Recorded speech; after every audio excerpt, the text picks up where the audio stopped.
Assalamualaikum warahmatullahi wabarakatuh. Alhamdulillah, pada kesempatan kali ini kita akan membahas tentang matriks.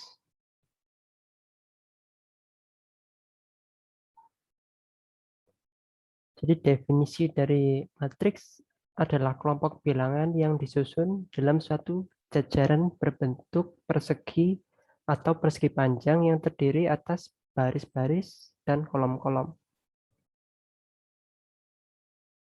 Contohnya seperti ini.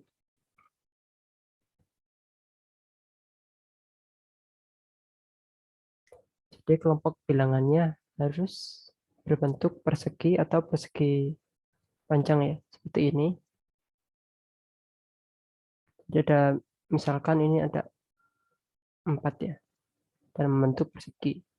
Jadi ini merupakan matriks sebab susunannya berbentuk persegi dan bilangan-bilangan itu tersusun dalam baris dan kolom. Jadi ada baris, ada kolomnya. Nah, sedangkan kelompok bilangan ini yang nomor 2 yang bawah ini bukan merupakan matriks sebab susunannya tidak berbentuk persegi maupun persegi panjang. Sebab ketiga.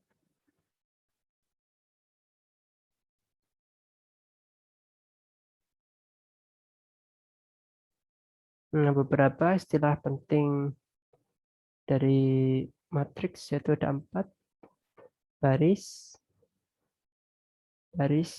kolom, elemen atau unsur-unsur pada matriks, dan ordo atau bisa disebut juga dengan dimensi pada matriks.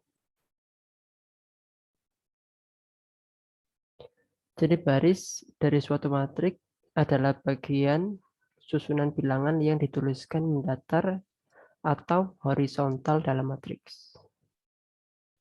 Berarti horizontal ya. Jadi susunan yang horizontal adalah baris.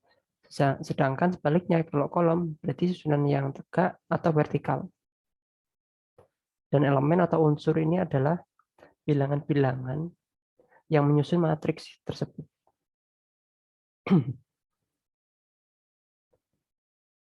Contohnya seperti ini.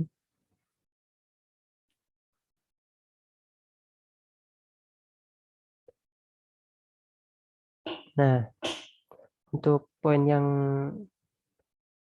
ketiga ini, jadi min 3 di sini adalah elemen pada baris kolom kedua, maksudnya baris kedua kolom pertama.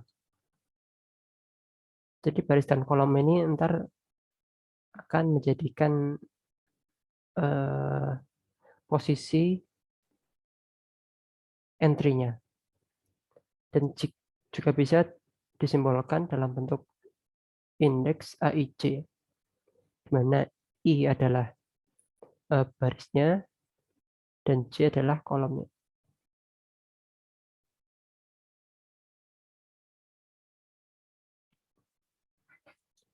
Ordo dan banyak elemen matriks. Ordo atau ukuran dari suatu matriks ditentukan oleh banyaknya baris dan kolom dari matriks itu. Sedangkan untuk banyaknya elemen atau banyak unsur dari suatu matriks ditentukan oleh hasil kali banyak baris dan banyak kolom. Contohnya seperti ini. Jadi di sini barisnya ada 2, terus kolomnya ada 3. Jadi ordonya adalah ukuran baris kali kolom. Barisnya 2, kolomnya 3. Berarti matriks A dikatakan berordo atau berukuran 2x3. Bisa dinotasikan seperti ini. Banyak elemen dalam matriks A ditentukan oleh banyak baris, yaitu 2, ketika ada banyaknya kolom, yaitu 3 sama dengan 6. 1, 2, 3, 4, 5, 6. Benar ya?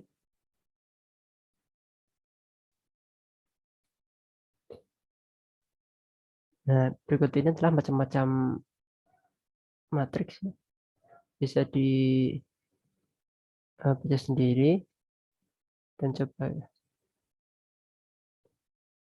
Nah, selanjutnya matriks baris dan matriks kolom.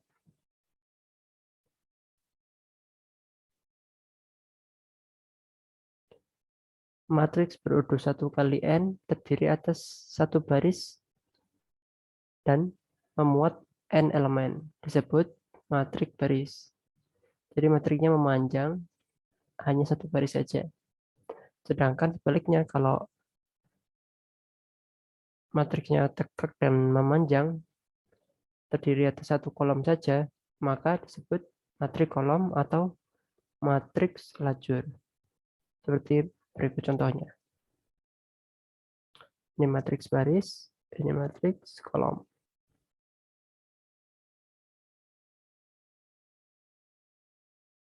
Kemudian untuk jenis matriks persegi dan matriks segitiga.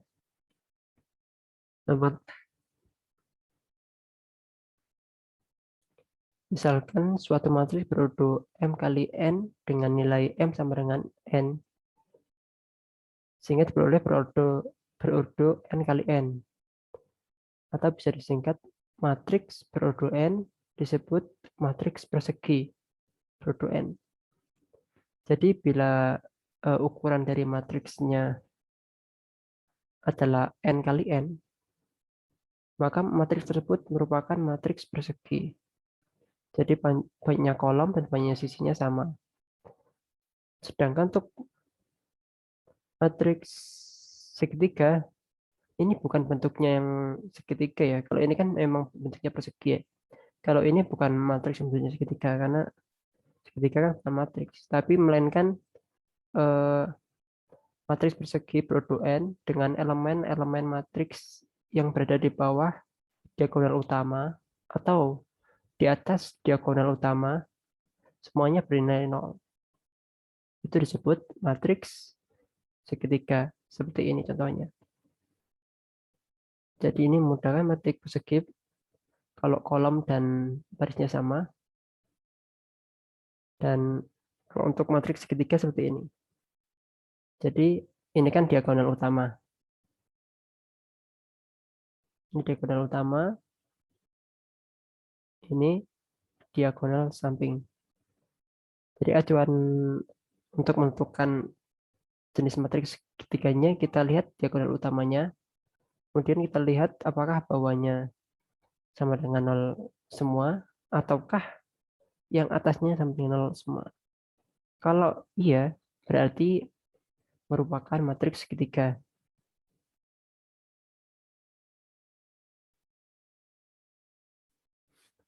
Kemudian, apa matriks diagonal dan matriks identitas? Matriks persegi berurut N dengan elemen-elemen matriks yang berbeda di bawah dan di atas diagonal utamanya semuanya bernilai 0. Disebut matriks diagonal. Sedangkan matriks identitas nilai diagonalnya bernilai 1 atau matriks satuan. Langsung saja ke contohnya seperti ini. Jadi kalau matriks segitiga tadi kan atas atau bawahnya ya yang bernilai 0. Nah, kalau matriks diagonal ini keduanya bernilai 0. Atas segitiga atasnya dan segitiga bawahnya bernilai 0.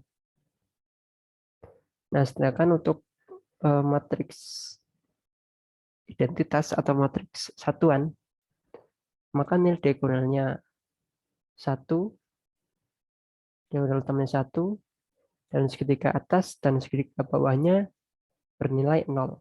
Seperti ini. Dan lagi-lagi dimensinya atau berurut N. Jadi ini bisa 2, bisa 3, bisa 4 dengan ukurannya.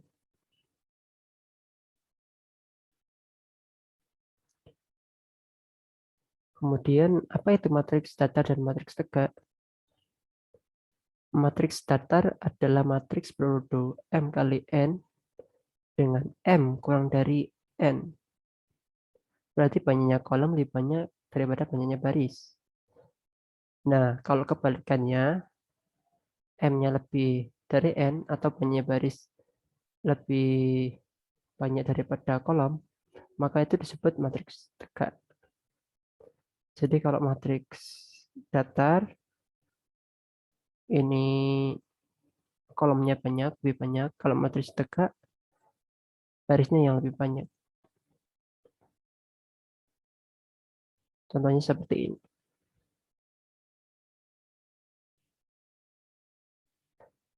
Sekarang kita lanjut transpose matriks. Transform matriks ini adalah perubahan dari baris ke kolom dan sebaliknya. Intinya seperti itu.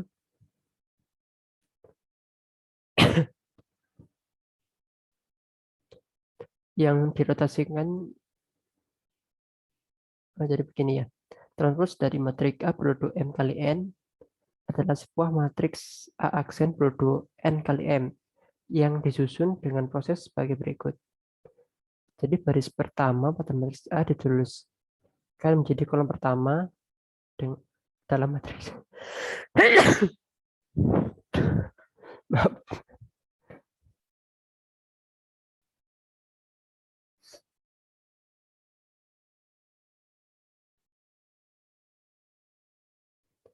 Jadi intinya di sini baris menjadi kolom. Kita rubah posisi baris menjadi kolom dengan aturan seperti ini.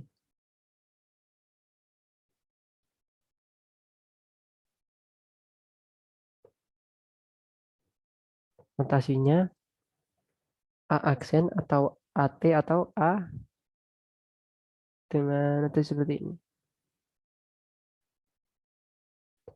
Dibaca A aksen atau A transpose atau A atau putaran A.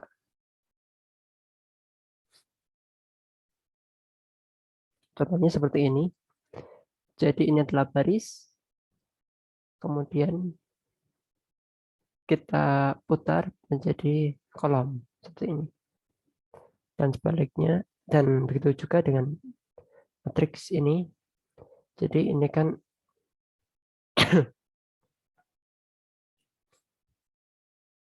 ini kan baris ya. Barisnya ini kita putar. Jadi ini ke sini, kemudian ini ke sini, dan ini ke sini. Ini kebetulan nilainya sama, jadi seperti tidak berubah. Dan rotasinya ini rotasinya ini mengacu atau di titik pusatkan oleh ini diagonal utamanya. Nah, terus kalau yang ini yang baris yang kedua berarti kita pusatnya ini terus kita putar ini ke sini, kemudian yang ini ke sini. Dan ini kebetulan nilainya sama ya.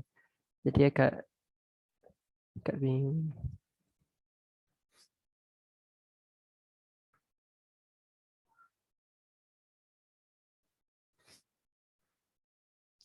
Sekarang kita bahas matriks simetris.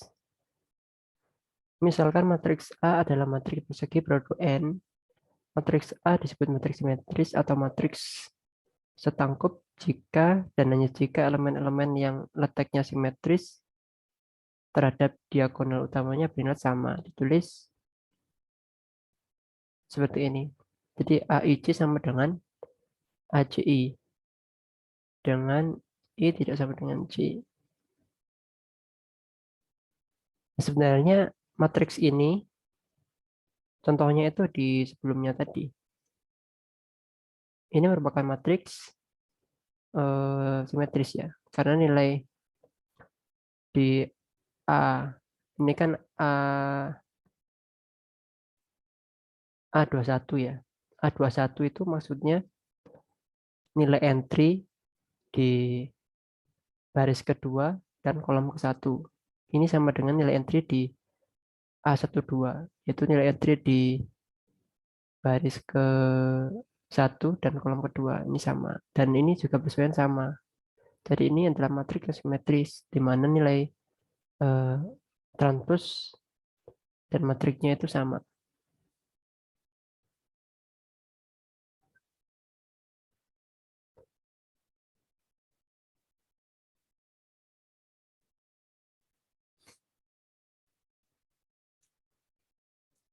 Kemudian eh, kita lanjut ke kesamaan dua matriks.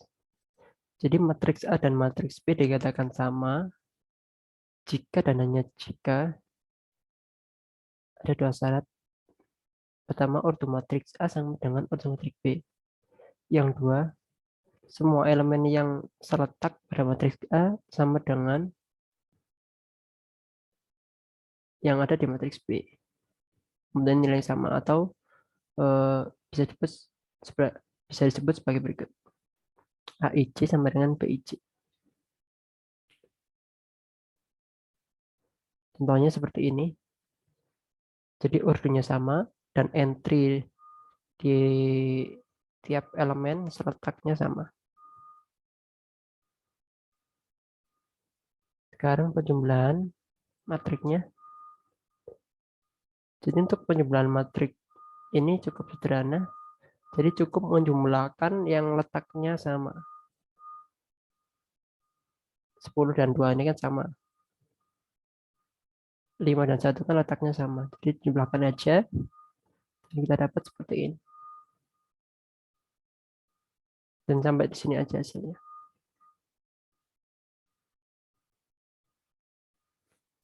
Sifat penjumlahan ini ada 3. Secara umum mirip dengan penjumlahan biasa sifatnya.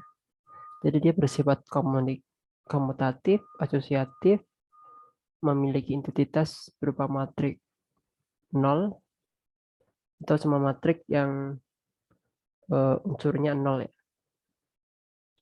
Kemudian semua matriks A mempunyai lawan atau negatif min A ini ya, yang bersifat seperti ini. Jadi mirip dengan sifat penjumlahan biasa.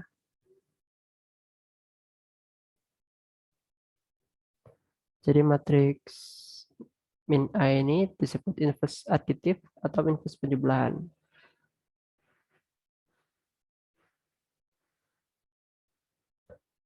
Sedangkan pengurangannya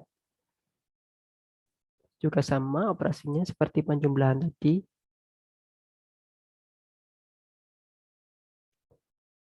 Jadi unsur-unsur yang bersesuaian, maaf,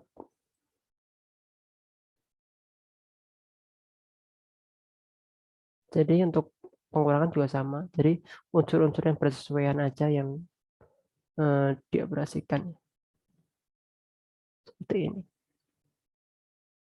Kemudian untuk perkalian suatu bilangan real terhadap matriks, atau bisa dikatakan ini skalar ya. Jadi misal kalau kita punya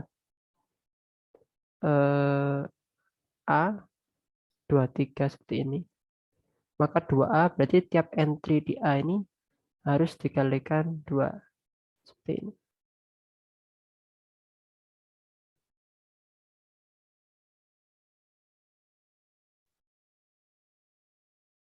Nah, berikut ini adalah sifat-sifat operasi penjumlahan matriks dan skalar ya. Misalkan P dan Q adalah bilangan real, A dan B adalah matriks produk M kali N, maka perkalian bilangan real dengan matriks memenuhi sifat sebagai berikut. Ada 5 sifat ini. Saya kira ini sifat-sifatnya masih mirip dengan penjumlahan atau perkalian biasa ya. Di mana yang berupa matriks hanya A dan B saja. Untuk PQ-nya masih berupa bilangan real atau bisa disebut juga dengan skalar ya. Nah, sekarang kalau perkaliannya terhadap matriks dengan matriks bagaimana? Jadi seperti ini ya. Misalkan A adalah matriks baris berudur 1 kali N, seperti ini. Dan B matriks kolom berudur N kali 1, seperti ini. Jika C adalah hasil kali perkalian matriks A terhadap matriks B, atau C sama dengan A kali B, maka notasinya sebagai berikut. Matriks C akan berurut 1 kali 1. Dalam hal ini, C adalah sebuah skalar. Matriks C ditentukan oleh seperti ini. Jadi, unsur AIJ-nya dikalikan dengan unsur BIJ-nya, di mana IJ-nya ini persesuaian ya. Jadi yang A11 dikali B11, A12 dikali B21. Ini ada hubungan tambah ya. Jadi setelah dikalikan tiap unsurnya, kemudian dijumlahkan. Ini seperti ini, sesuai dengan posisi matriks ini. Tapi kalau ini dibalik jadi B kali A, tidak bisa. Harus AB.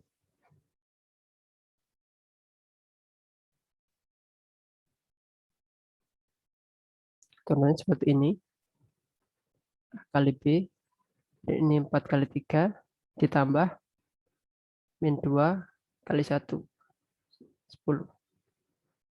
Seperti ini.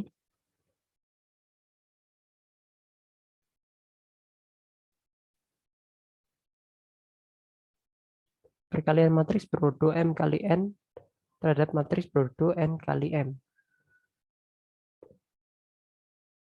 Dan intinya di sini itu jumlah apa ini? Jumlah kolomnya untuk unsur pengali yang pertama dan jumlah baris untuk unsur pengali yang kedua ini harus sama ya. Jadi kalau di sini hanya M kali N, maka B-nya itu setidaknya itu berupa N atau N kali K, di mana K ini tidak melebihi M.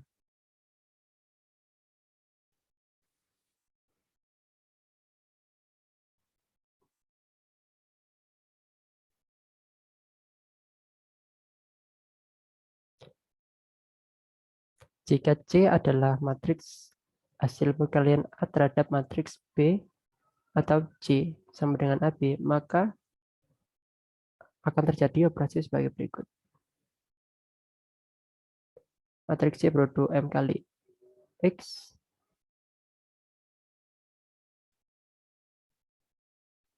N kali X atau M kali N kali 1 atau M kali 1. Dalam hal ini C adalah suatu matriks kolom. Matriks ditentukan oleh seperti ini. Lanjutnya ke contoh aja daripada bingung. Jadi untuk perkalian matriks ini yang digerakkan unsur yang kedua ya. Lebih mudahnya seperti itu.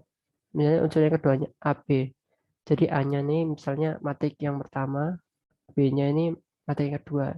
Jadi ya matrik yang keduanya digerakkan. Jadi ini dirubah dulu jadi kolom. Kemudian kita kalikan dengan maksudnya dibuat dari baris, kemudian dikalikan dengan tiap baris di sini, dan hasil kalinya ditambah dengan unsur yang sebaris. Jadinya kan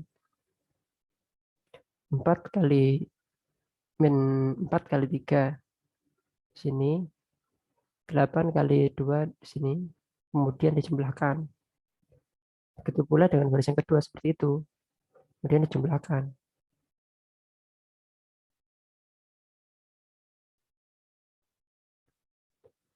Nah, saya kira sifat perkalian cukup sama ya dengan yang tadi. Nah, ini sifat-sifat perkalian berbeda dengan sifat-sifat perkalian pada bilangan biasanya ya. Yakni perkalian matriks tidak komutatif. Namun perkaliannya masih asosiatif. Distribusi kanan dan distribusi kirinya juga bekerja, tetapi tidak dibalik. Kemudian dalam perkalian matriks yang hanya memuat matriks-matriks persegi yang produk sama, terdapat sebuah matriks identitas yakni satuan I yang bersifat seperti ini.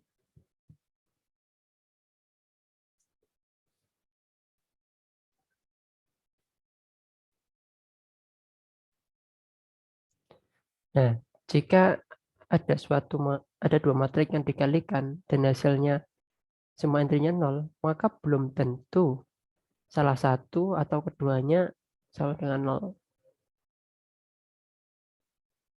Nah, begitu pula dengan ini. Ketika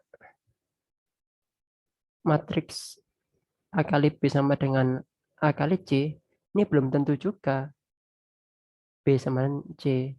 Berbeda dengan sifat perkalian yang biasa.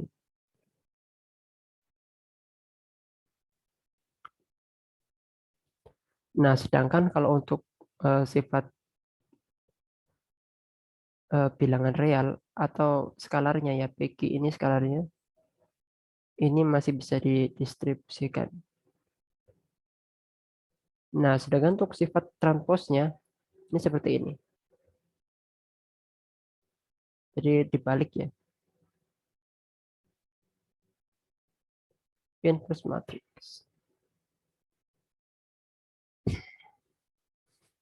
Misalkan A dan B masing-masing adalah matriks persegi berdua dua dan berlaku hubungan seperti ini. Maka A adalah inverse dari B atau B adalah inverse dari A. Atau A dan B merupakan dua matriks yang saling inverse.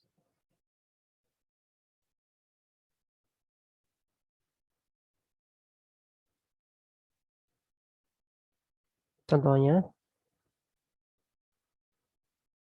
jadi kalau A kali B dan B kali A hasilnya sama berupa matriks identitas, berarti A dan B ini saling inverse. Intinya seperti itu. Kan hasilnya kan sama berupa matriks identitas. Berarti A dan B saling inverse.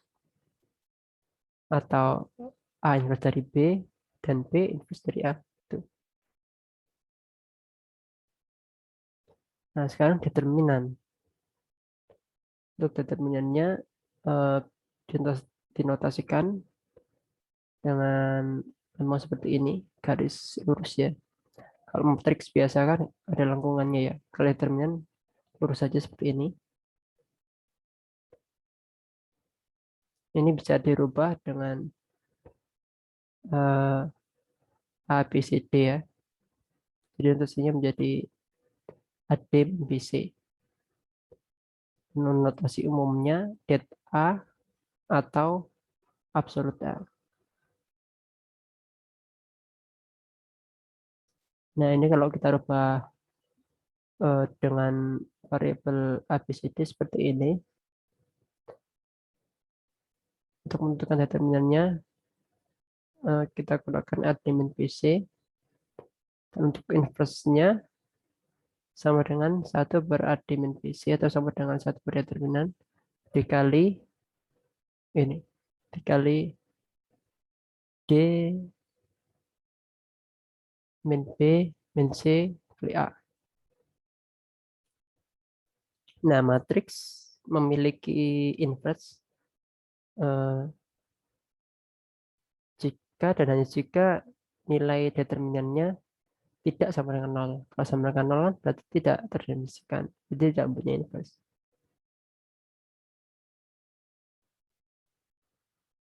Jadi seperti ini algoritma eh, apa? untuk menentukan inverse dari matriks yang berukuran 2 kali 2 atau berordo 2. Jadi di sini diagonal utamanya dibalik, diagonal sampingnya dikalikan negatif. Kemudian dikali seperdeterminan. Seperti itu. Sifat-sifat inverse-nya seperti ini ya.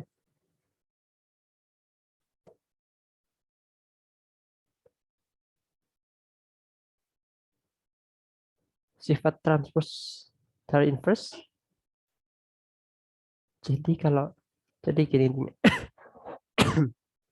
Jadi kalau kita transpose dulu, terus kita inverse, itu sama aja kita inverse dulu, baru kita transpose. Ya seperti itu.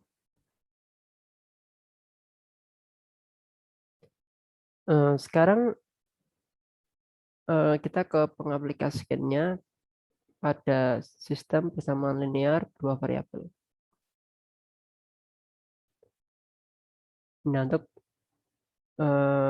pengaplikasiannya, langkah pertama, nyatakan sistem persamaan linearnya itu dalam bentuk persamaan matriks.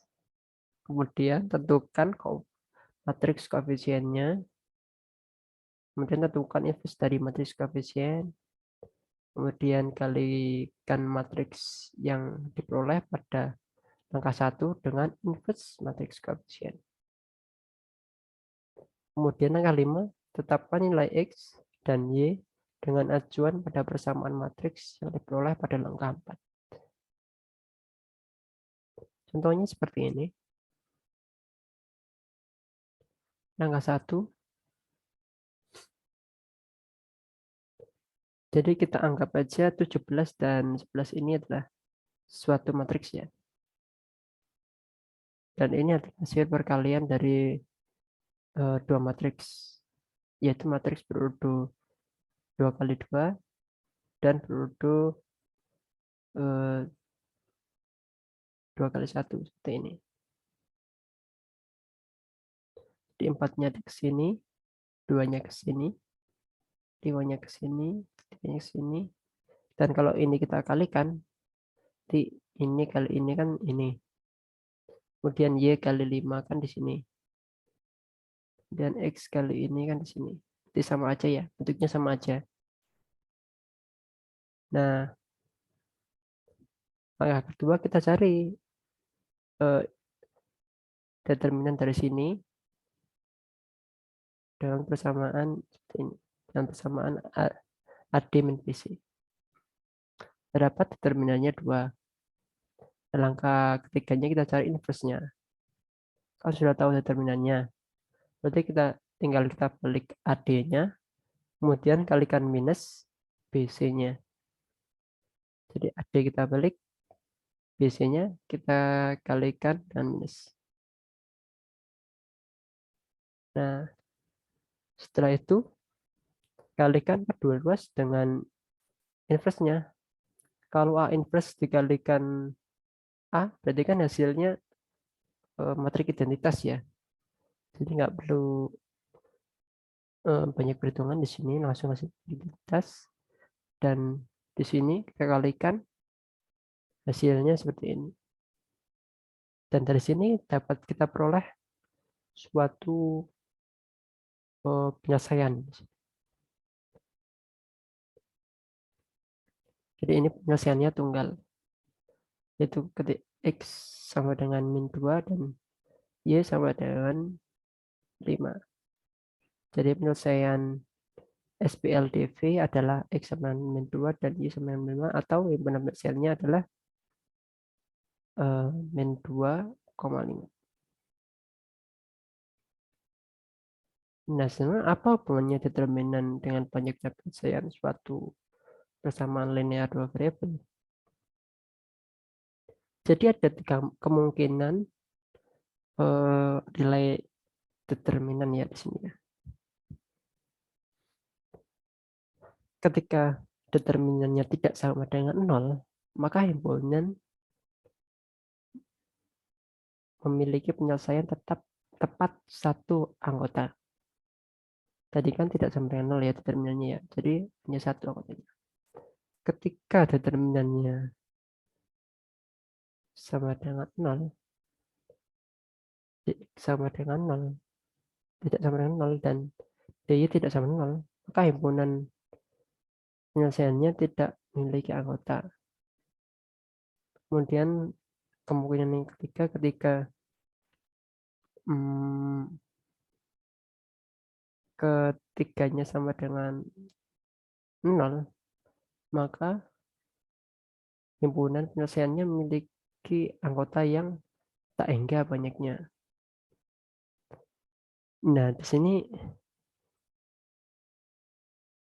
maaf.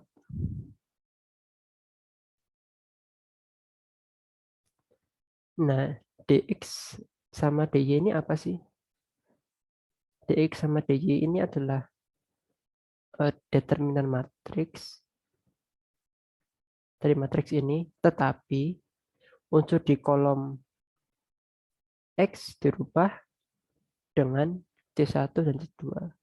Sedangkan untuk dy, unsur yang di kolom Y-nya kita rubah dengan C1 dan C2. Seperti itu. Saya kira itu agar pemahamannya lebih baik. Saya harap bisa mengerjakan beberapa latihan soal sekarang. Dan terima kasih atas perhatiannya. Selamat belajar ya.